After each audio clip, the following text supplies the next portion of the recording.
जय जगन्नाथ मु दिवाकर दास आपण मानक प्रणाम करुच्ची। आज आलोचना करबा डिसेम्बर मास मिथुन राशि व्यक्तिशेष मानकर किभଳି भाव कटिबो कौन रही से मानकर समस्या आपण मानक शेष कहबो प्रतिकार।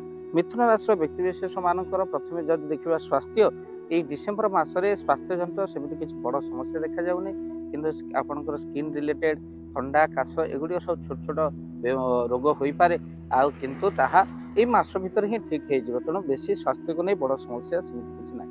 ବିଦ୍ୟାର୍ଥୀ ମାନଙ୍କର ପାଠ ପଢ଼ାରେ ବହୁତ କିଛି ସେମାନେ ଅଧିକ ଖର୍ଚ୍ଚାନ୍ତ ହେବେ ଆଉ ବିଦ୍ୟାର୍ଥୀ ମାନଙ୍କର ମନ ମଧ୍ୟ ଚଳଚଞ୍ଚଳ ରହିବ ତା ସହିତ କୋଉଟା କରିବେ କୋଉଟା ନାହିଁ। ତେଣୁ ଏଠି କୁସଙ୍ଗ ଠାରୁ ବିଦ୍ୟାର୍ଥୀ ମାନେ ଦୂରେଇ ରହିବା ଦରକାର ଏଇ ମାସରେ, କାହିଁକି ନା ଆପଣଙ୍କର ମାଇଣ୍ଡ ଅଲଗା ହେଇଯିବ, ମାଇଣ୍ଡ ଭଟକିବ। ତ ସେଥିପାଇଁ ଯେଉଁମାନେ ଆପଣଙ୍କୁ ଡାଇଭର୍ଟ କରୁଛନ୍ତି ପାଠ ପଢ଼ାରେ ସେମାନଙ୍କଠୁ ଦୂରେଇ ରୁହନ୍ତୁ ଏଇ ଆପଣଙ୍କର ଡିସେମ୍ବର ମାସରେ।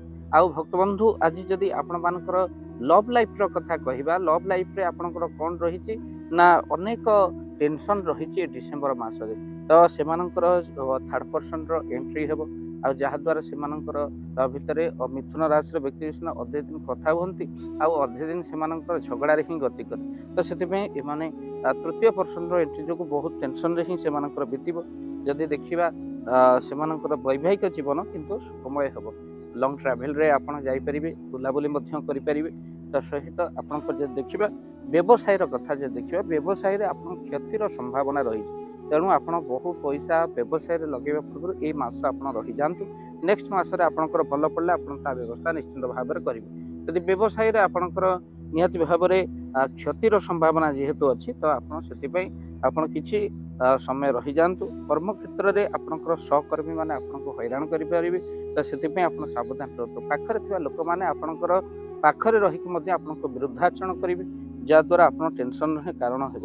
ତା ସହିତ ପରିବାରରେ ଅଶାନ୍ତି ଆପଣଙ୍କର ଦେଖାଯିବ। ତେଣୁ ଯାହା ହିଁ ଅଶାନ୍ତିର କାରଣ ତାକୁ ଆପଣଙ୍କୁ ମୂଳପୋଛ କରିବାକୁ ପଡ଼ିବ। ଅର୍ଥାତ୍ ଆପଣ ସମସ୍ତଙ୍କ ମନ ତ ବୁଝି ହେବ ନାହିଁ, କିନ୍ତୁ କାହିଁକି ନା ମିଥୁନ ରାଶି ଯାହା ପାଇଁ ଯେତେ କଲେ ବି ନିନ୍ଦା ହିଁ କେବଳ ମିଳେ, ତ ଯାହା ପାଇଁ ଯାହା କଲେ ବି କଷ୍ଟ ସହିବାକୁ ପଡ଼େ।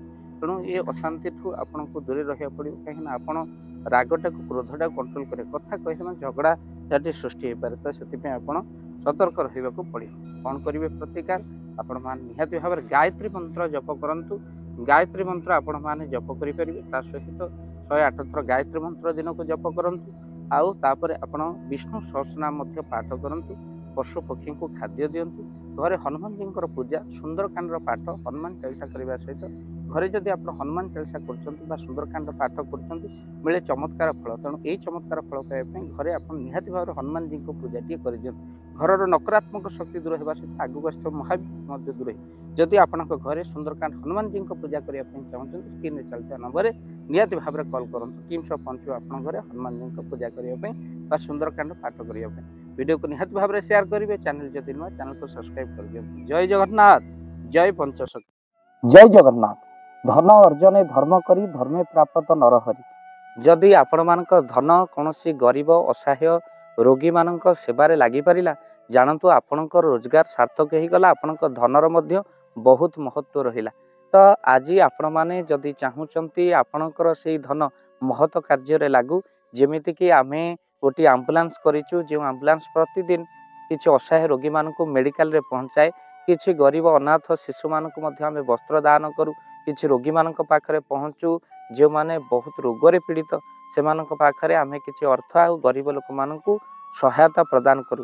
ଏ କିଛି ଦିନ ପୂର୍ବରୁ ଆପଣମାନେ ସହଯୋଗ କଲେ, ଆମେ ମଧ୍ୟ କିଛି କମ୍ବଳ ଅସହାୟମାନଙ୍କ ପାଖରେ ଯାଇ ପହଞ୍ଚି ବାଣ୍ଟିଥିଲୁ। ଆପଣଙ୍କୁ କୃତଜ୍ଞତା ଜ୍ଞାପନ କରିବା ସହିତ ଯଦି ଆପଣ ଚାହୁଁଛନ୍ତି ଆପଣଙ୍କ ଧନ ଆମ ଦ୍ୱାରା କୌଣସି ମହତ କାର୍ଯ୍ୟରେ ଲାଗୁ, ତ ସ୍କ୍ରିନରେ ଚାଲିଥିବା ନମ୍ବରରେ ନିଶ୍ଚିନ୍ତ ଆପଣ କଲ୍ କରନ୍ତୁ। ଆଉ ଆପଣଙ୍କ ବିବାହ ବାର୍ଷିକରେ, ଆପଣଙ୍କ ପିଲାମାନଙ୍କ ଜନ୍ମରେ, ଶ୍ରାଦ୍ଧରେ ଯଦି ଆପଣ ଦାନ କରିବାକୁ ଚାହୁଁଛନ୍ତି, ଆପଣଙ୍କ ପୁଅ ନାମରେ, ଝିଅ ନାମରେ, ସ୍ତ୍ରୀ ନାମରେ ନିଶ୍ଚିନ୍ତ ଭାବରେ ଆପଣ ଦାନ କରିପାରିବେ। ସ୍କ୍ରିନରେ ଚାଲିଥିବା ନମ୍ବରରେ ଆପଣ କଲ୍ କରନ୍ତୁ, ଆମେ ଦେବୁ ଆପଣଙ୍କୁ ଫୋନ୍ପେ ନମ୍ବର, ଯେଉଁ ଫୋନ୍ପେ ନମ୍ବରରେ ଆପଣଙ୍କର ଦାନ ପହଞ୍ଚି ପାରିବ। ଆଉ ନିଶ୍ଚିନ୍ତ ଭାବରେ ଆପଣଙ୍କର ଦାନ କେଉଁ କାର୍ଯ୍ୟରେ ଲାଗୁଛି ତାର ମଧ୍ୟ ଭିଡ଼ିଓ କରି ଭାବ ଦିବାକର ଚ୍ୟାନେଲରେ ଆମେ ନିଶ୍ଚିନ୍ତ ଭାବରେ ପକାଇବୁ।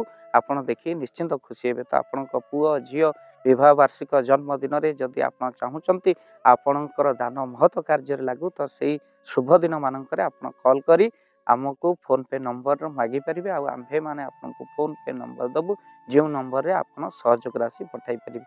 ନିଶ୍ଚିନ୍ତ ଭାବରେ ଆପଣଙ୍କର ଧନର ସାର୍ଥକତା ହେବ।